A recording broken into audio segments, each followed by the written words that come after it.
Alright guys, we're back. Check this out, pound Canadian.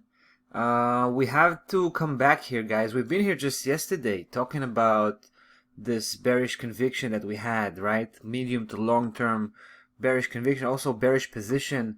Now we have to do something that we don't like to do. We don't do this very often. That's just to intervene in the middle of a game plan that we have, and that's mostly due to a development that we had, today, right? Basically yesterday, and we had to react fast.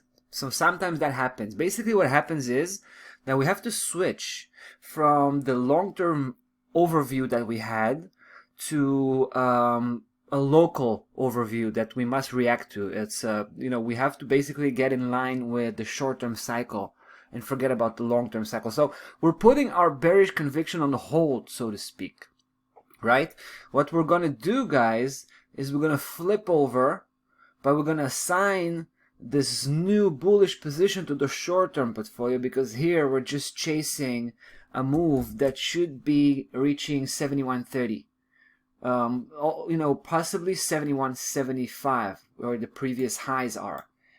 So we still believe in the long-term bearish conviction, right? But we feel that right now there's a move of a few days back on the upside. That's the risk.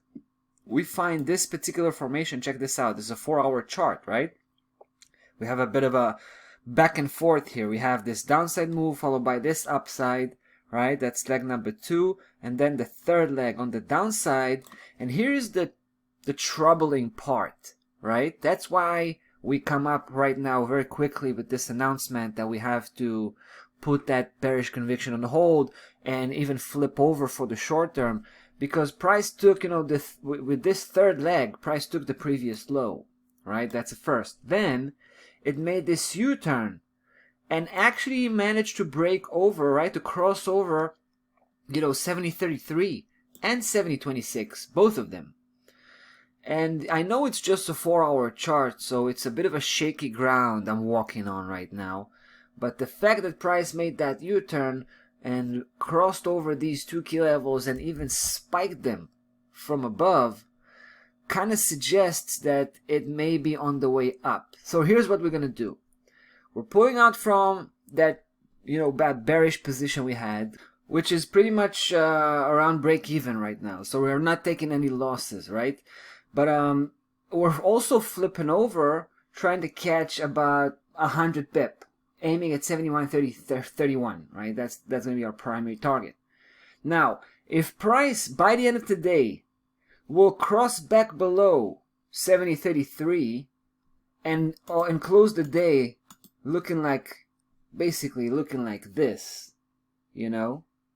that's going to be good enough for us to ditch this bullish position, this quick, short-term bullish position, and go back to the original short position, long-term short position we were having, right?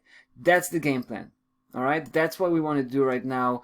I know it sounds a little bit crazy, but we feel that the risk for an upside move at this point are too big.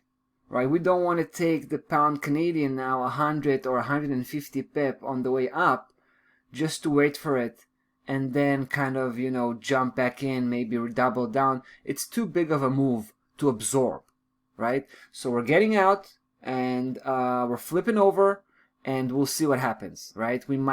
Tomorrow we might, change, like I said, change our course, close that quick bullish move and go back to the original short move. Alright guys, that's about that for the pound Canadian. A little bit complex, but I hope I made the situation more simple. At this point, we will wish you a nice trading day, guys, and we'll be back to continue right where we left off tomorrow. So take care.